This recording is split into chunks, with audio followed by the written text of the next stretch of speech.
नमस्कार दोस्तों, उम्मीद करते हैं कि आप लोग बहुत ही अच्छे होंगे।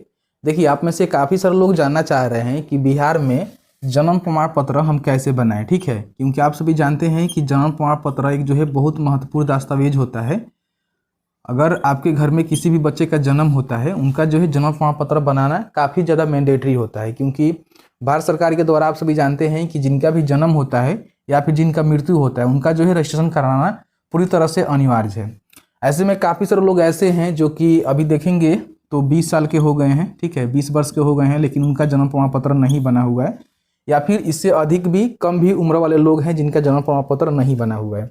या फिर मान लीजिए आपके घर में किसी बच्चे का जन्म हुआ है जो कि प्राइवेट हॉस्पिटल में हो गया है, इस कारण उनका जो है जन्म प्रमाण पत्र इशू नहीं हुआ, या फिर यूँ कह ले कि घर पे भी हो सकता है बच्चे शिशु का जन्म हो जाता है, तो उस कंडीशन में भी उनका जन्म प्रमाण पत्र नहीं इशू होता है। ठीक है, बाकी आपके घर के किसी बच्चे का जो मतलब जन्म है वो किसी सरकारी हॉस्पिटल में होता है, तो वहीं से उसका जन्म प्रमाण पत्र जो है इशू कर दिया जाता है, कोई भी आपको दिक्कत नहीं होता है।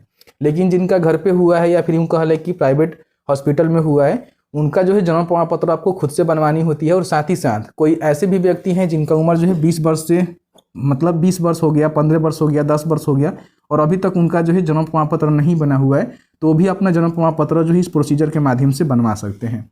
सबसे पहले जन्म प्रमाण पत्र क्या होता है, तो जन्म प्रमाण पत्र जो है इंसान का पहला प्रमाण पत्र होता है, जिसमें उसका जन्म का तिथि का भी मेंशन किया जाता है, उसका नाम क्या होता है, नामकरण होता है, उसका भी नाम उसमें मेंशन होता है, बाकी पता वगैरह वगैरह होता है, जो कि किसी प्रकार की एडमिशन कराने जाइएगा स्कूल में तो वहाँ पे लगता है, या फिर यूँ कह ले कि आप जाइएगा आधार कार्ड बनवाने तो वहाँ पे भी आपको सबसे पहले जन्म प्रमाण पत्र ही देना पड़ता है। ठीक है, तो कहीं ना कहीं जन्म प्रमाण पत्र आपका बना होना चाहिए।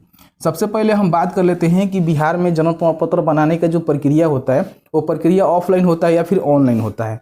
देखिए, आपको जो है ऑनलाइन का भी फैसिलिटी यहाँ पे गवर्नमेंट देती है, लेकिन होता क्या है ना कि 21 दिन के अंदर अगर आपका शिशु का जन्म है तो उसका जो है आप ऑनलाइन बनवा सकते हैं। लेकिन ऑनलाइन बनवाने के बाद क्या होता है ना कि आपको जो है फिर ऑफलाइन जाकर डॉक्यूमेंट कार्यालय में सबमिट करना होता है, जो कि मेरे हिसाब से इसका कोई बेनिफिट आपको मिलता नहीं है, क्योंकि आप ऑनलाइन करते हैं और फिर आपको कार्यालय जाना ही पड़ता है, तो क्या फ़ायदा।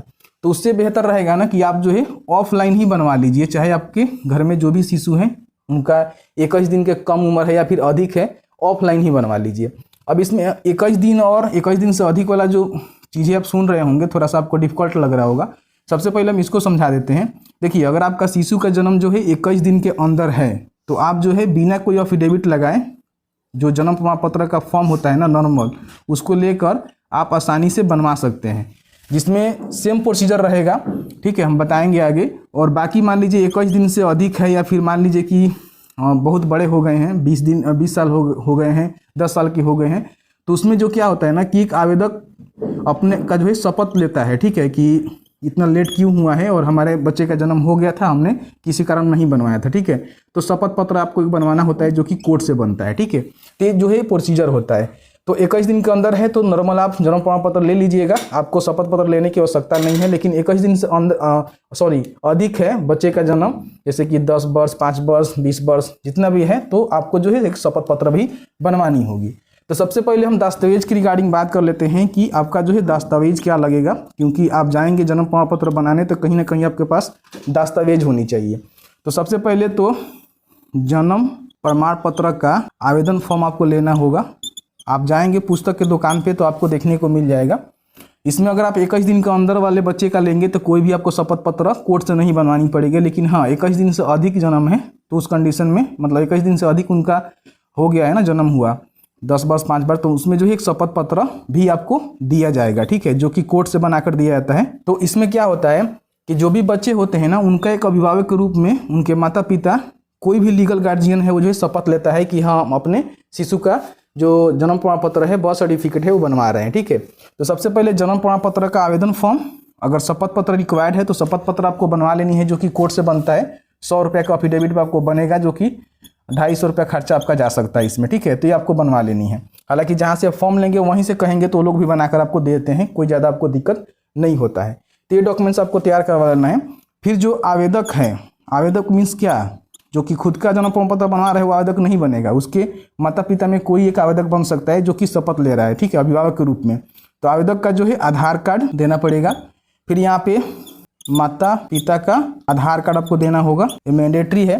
उसके बाद क्या होगा कि आपके घर के आसपास के 4 गवाहों का नाम, उनका पता, उनका हस्ताक्षर और आधार कार्ड भी देना होगा, ठीक है। जो कि फॉर्म आप लेकर आएंगे ना, तो उसमें मेंशन कर दिया जाता है कि इसमें गवाहों के रूप में जो है 4 लोग का नाम देना होता है, जो कि आपके आसपास के हो सकते हैं, मान लीजिए आपके पड़ोसी हो सकते हैं, ठीक है। तो उनका जो है नाम के साथ साथ पता देना है, सिग्नेचर करवानी है और उनका जो है आधार कार्ड देनी पड़ती है, आधार कार्ड नंबर लगता है, ठीक है। जो भी शिशु है ना, पूरी उसकी जानकारी आपको देनी पड़ती है कि उसका नाम क्या है, शिशु का पूरी जानकारी, जो जिनका भी आप बना रहे हैं ना, पूरी जानकारी, ठीक है। जैसे कि उनका नाम क्या है, उनका कब जन्म हुआ है, कहाँ जन्म हुआ है, ठीक है। और बाकी जो भी जानकारी है कि जन्म के समय में वजन वगैरह वगैरह क्या है, वो सब जानकारी इसमें मेंशन करना होता है, ठीक है। जो फॉर्म भरेंगे ना, उस फॉर्म में जितने भी जानकारी मांगे जाएंगे वो जानकारी आपको भरना होगा।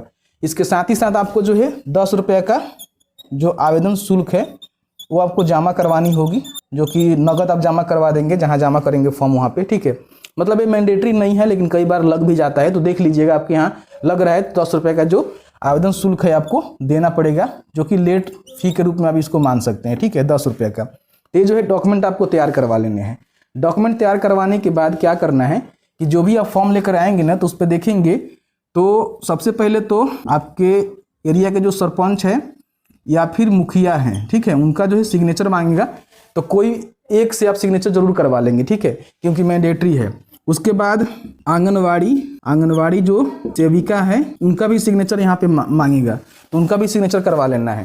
तो ये जो है 2 लोगों का सिग्नेचर बहुत ज़्यादा मैंडेटरी होता है, नहीं करवाएंगे तो फिर इसके बाद जो पंचायत सचिव सिग्नेचर करते हैं ना, आपके ग्रामीण क्षेत्र की हम बात कर रहे हैं, शहरी क्षेत्र की बात नहीं कर रहे हैं, शहरी क्षेत्र का हम अलग से ला देंगे, ठीक है, कहेंगे वीडियो तो जो पंचायत सचिव हैं, अगर ये दोनों लोग सिग्नेचर नहीं करेंगे तो पंचायत सचिव भी सिग्नेचर नहीं करेंगे, ठीक है। तो सबसे पहले इन दोनों से सिग्नेचर करवाना है फॉर्म पे, फिर यहाँ पे पंचायत सचिव से आपको सिग्नेचर करवा लेना है, ठीक है।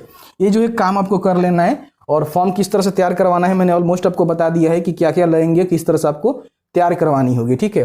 तो फॉर्म पे जितने भी जानकारी मांगे जाएंगे सभी को आपको भरवाना है और इन लोगों से सिग्नेचर आपको जरूर करवा लेना है, ठीक है। इन दोनों से सिग्नेचर करवाएंगे, फिर आपका पंचायत सचिव भी सिग्नेचर कर देंगे। सिग्नेचर कर देने के बाद आपका जो फॉर्म है ना, पूरी तरह से रेडी हो जाएगा जमा करने के लिए, ठीक है। अब क्या करेंगे कि जो भी आपने फॉर्म तैयारी करवाया हुआ है उसको लेकर जाएंगे कहाँ, अपने ब्लॉक के RTPS काउंटर पे, ठीक है। ब्लॉक के बारे में आप सभी जानते हैं कि आप ग्रामीण क्षेत्र से आते हैं तो आपका जो है एक ब्लॉक होता है, प्रखंड होता है, जहाँ पे आप RTPS काउंटर पे जाएंगे तो राशन कार्ड का काम होता है, आय, जाति, निवास, सभी जो है फॉर्म वहीं पे अप्लाई होता है, ठीक है। तो वहीं पे जाकर आपको RTPS काउंटर पे इसका जो है फॉर्म जमा करना होता है। RTPS काउंटर पे जो भी कार्यपालक सहायक होते हैं, जो कि डेटा एंट्री ऑपरेटर के रूप में काम करते हैं, वो जो है फॉर्म को जमा करते हैं और वहाँ से जो है ऑनलाइन आवेदन कर देते हैं। एक CRS करके पोर्टल होता है जन्म और मृत्यु का, वहाँ पे फॉर्म भर देते हैं, ठीक है, ऑनलाइन भर देते हैं। आप जो भी फॉर्म में जानकारी देंगे उसके बिहाफ पे ही आपका वो फॉर्म भर देते हैं, ठीक है। फॉर्म भरने के बाद आपको एक रिसीविंग दे दिया जाता है कि आपका रिसीविंग है, और 10 से 15 दिन, 20 दिन, 21 दिन का जो समय आपको लिया जाता है कि उसके अंदर ही आपका जन्म प्रमाण पत्र जो है इश्यू हो जाएगा, ठीक है। इन बातों को ध्यान रखेंगे। इसके बाद क्या होता है कि जैसे ही RTPS काउंटर पर जमा करवाएंगे तो आपको अब कुछ करने की आवश्यकता नहीं है, बस आपको जमा करवा देनी है, ठीक है, वहां पे लेकर जमा करवा देनी है। अब इसमें क्या होगा कि RTPS काउंटर से जाएगा, जो भी प्रखंड के सांख्यिकी पदाधिकारी हैं उनके पास जाएगा कि उनके जन्म मृत्यु का रजिस्टर जो है इन्हीं को बनाया गया है, तो अपना सिग्नेचर करेंगे। उसके बाद आपका सर्टिफिकेट जो है इश्यू हो जाएगा, RTPS पे आ जाएगा और RTPS से आप जाकर इसको प्राप्त कर सकते हैं, ठीक है। तो इस तरह से जो आपका सर्टिफिकेट इशू होने वाला है, ऑलमोस्ट मैंने आपको सारा जानकारी बता दिया हुआ है, ठीक है। तो अगर आप अपने बच्चे का जन्म प्रमाण पत्र बनवाना चाहते हैं, मान लीजिए वो 5 साल का हो गया है, 10 साल का हो गया है, 20 साल का हो गया है, उसका नहीं बना हुआ है, तो इसी प्रोसेस को फॉलो करके जो है आप अपना जो बर्थ सर्टिफिकेट है इशू करवा सकते हैं। या फिर आपके बच्चे का जन्म 21 दिन से अधिक भी हो गया है तो यही प्रोसीजर आपको निभानी होगी। हालांकि 21 दिन से अंदर होगा ना तो उस कंडीशन में आपको शपथ पत्र नहीं लगानी होगी, कोर्ट से बनवाकर नॉर्मल फॉर्म पे आप आवेदन देकर बाकी सब लोग से सिग्नेचर करवा के डॉक्यूमेंट लगाकर अपना बनवा सकते हैं, ठीक है। तो ऑलमोस्ट मैंने आपको सारा जानकारी बता दिया। इसके अलावा दोस्तों बता दें कि जन्म प्रमाण पत्र बनाने का बिहार में कोई भी अलग प्रक्रिया नहीं है, इन बातों को ध्यान रखेंगे। अगर सरकारी हॉस्पिटल में किसी बच्चे का जन्म होगा तो वहीं से जो स्वास्थ्य विभाग होता है उसके माध्यम से उसके पोर्टल से बन जाएगा, और बाकी अगर मान लीजिए घर पे हो जाता है, प्राइवेट हॉस्पिटल में होता है, तो उस कंडीशन में पंचायत स्तर से यानी कि अपने प्रखंड स्तर से आपको जन्म प्रमाण पत्र बनवाने की आवश्यकता होती है।